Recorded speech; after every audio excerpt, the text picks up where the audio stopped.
Competitions میں جب نوک جھوک ہونا وہ ایک اور چیز ہے. ہاں جی نوک جھوک وہی میں کرنا وہ ایک اور چیز ہے. اور تھوڑا سا گرم جوشی پیدا کرنا ایک اور چیز ہے. ٹھیک ہے, پر ایٹ دیٹ مومنٹ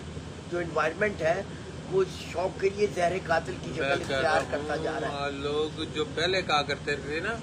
کہ یار کبوتر باز اچھے نہیں ہوتے, یقین جانے یہ آج جو میڈیا میں ہو رہا ہے نا, اب بھی کوئی جو کبوتر باز نہیں ہے اگر وہ ہمارے ساری گفتگویں سنے اور جو کمنٹ چل رہے ہوتے ہیں, جو دوسری چیزیں وہ دیکھے تو وہ کہے گا یار یہ تو بدلے ہی نہیں, یہ تو پہلے سے بھی خراب ماحول ہو گیا. آپ نے نیاب صاحب نے جتنی محنت کی اس شوق کو عزت دلانے کے لیے, کتابیں لکھی ہیں, میڈیا میں لے کے آئے ہیں تاکہ اس کے جھگڑے فساد ختم ہوں, رزلٹ اتنا اچھا آپ ٹائملی اناؤنس کرتے ہیں اور اتنا وہ صاف اور شفاف ہوتا ہے کہ کسی کو انگلی اٹھانے کی ضرورت نہیں آتی, تاکہ اس میں جو خرابیاں ہیں وہ دور ہو جائیں. ان خرابیوں کو تو آپ نے ٹھیک کر لیا, میں یہ کہوں گا ان خرابیوں کو آپ نے دور کیا جو رزلٹ کی وجہ سے, بے ایمانیوں کی وجہ سے, اس وجہ پر آپ اس چیز کو کیسے کسی کے کریکٹر کو اور اس کو آپ کیسے یہ تو ڈیولپ کریں موبائل گے؟ آ گیا نا, ہر ایک کے ہاتھ میں یہ چلتا پھرتا ایک ایسا ہتھیار آ گیا ہے, الیکٹرانک ہتھیار آ گیا ہے. آپ یہ کہہ لیں الیکٹرانک, اسے میزائل کہہ لیں, اسے گن کر لیں, اسے بم کہہ لیں, کرے گا تو دیکھیے ہمیں یوں لگتا ہے کہ جیسے کسی کی بھی اب عزت محفوظ نہیں. یہ جو کچھ ہو رہا ہے, جو سائٹ سے کر رہے ہیں, اور کنڈیمبل, بہت تکلیف ہے, بہت تکلیف ہر طرف سے, ہر طرف سے. ہم کسی ایک کوئی ہے ہی نہیں, کوئی صحیح اور غلط والا تو ٹاپک ہی نہیں ہے نا,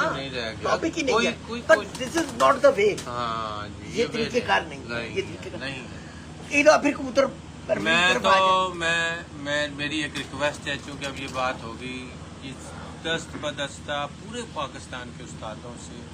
لاہور کے استادوں سے, کہ خدارا میری یہ ریکویسٹ ہے کہ سب اس شوق کو حد الوسع کوشش کریں بہتر سے بہتر بنانے کے لیے, اور اپنا جو ہے نا اس میں حصہ ڈالیں. میں اپنے تائیں اپنے شاگردوں کو, اپنے ارد گرد کے جو دوست اور شوقین حضرات ہیں ان کو کم از کم, جن کو جو میری بات مانتے ہیں ان کو ایڈوائز کروں کہ نہیں بھائی آپ اچھے طریقے سے شوق کو کریں. اس طرح جو پاکستان کے باقی بڑے بڑے استاد ہیں, اللہ تعالیٰ نے ان کو عزت دی ہے, لوگ ان کی بات مانتے ہیں, ان کے شاگرد ان کی عزت کرتے ہیں, اور وہ ایک دفعہ بڑی سختی سے اس بات کا نوٹس لیں اور سب کو یہ اس بات کے لیے پابند کریں کہ بھائی کوئی کسی کے, چاہے ہم اپنی دف سے یا دف سے باہر, اپنے شہر سے یا اپنے شہر سے باہر, اپنے ملک سے یا اپنے ملک سے باہر, کسی بھی استاد کی, کسی بھی شوقین کی کوئی جو ہے نا وہ بےزتی نہ کرے, بالکل ایسے الفاظ نہ استعمال کرے جو کہ دوسرے کی عزت میں فرق آتا ہو, اور اگر وہ ایسا دیکھیں تو کسی کو سزا دیں تاکہ دوسروں کے لیے وہ چیز جو ہے نا وہ مثال بن جائے, ایگزامپل ہو جائے کہ نہیں یار استاد اور اس کا بالکل معافی نہیں کرتی. تو میری ریکویسٹ ہے, اور یہ انشاءاللہ اگر سب نے کیا تو ہمارا یہ شوق جیسے ترقی کر رہا ہے سروائیو کرے گا اور بچ جائے گا. اگر یہ نہیں ہم کریں گے, ہم اسی طرح یہ بے لگام گھوڑے چھوڑ دیں گے اور ہم خاموشی سے بیٹھ کے پیچھے ہو کے دیکھتے رہیں گے, تو یہ اس شوق کی خرابی کی طرف آج موبائل پہ ہے, کل اس سے آگے بھی بات چلی جائے گی. بالکل اس سے آگے بعض لوگوں کے دروازوں پہ بھی لوگ آ جائیں گے. تو اس سے بچنے کے لیے ہمیں اپنا کردار, بڑے جو استاد ہیں ان کو اپنا کردار ضرور وہ جو ہے نا وہ اپنانا چاہیے, اور اس کو اس سارے ماحول کو ٹھیک کرنے کے لیے دی بیسٹ ایفرٹ کرنی چاہیے. میری ریکویسٹ ہے سب سے. اب جاتے جاتے کبوتر پروری کا ایک اہم سوال, جی آج بڑے ساتھ سنتے تھے کہ جی 2 سالہ کبوتر, 3 سالہ کبوتر وہی اصل ہوتا ہے, تیاری پلٹ کے, یعنی یہ. پر میں تو ابھی دیکھ رہا ہوں آج کے دور میں کہ پٹیاں زیادہ ہو جاتی ہیں. دیکھیں پٹے پٹیاں جو ہے نا وہ ایک جیسے بھی آپ سے ہاں، بھی وہ میں وہ جوان خون ہوتا ہے، 650 جوان خون ہوتا ہے، اور میں یہی کہوں گا کہ اس پٹے پٹی کو بس کنٹرول کرنا یہ ایک مہارت ہے۔ اچھا آپ کا کئی دفعہ ایسا ہوتا ہے کہ پٹے پٹی آپ کو کوئی کسی جانور کو کچھ سنبھال کرتے ہیں، کچھ اس سے پیار محبت کرتے ہیں، تو وہ اس کو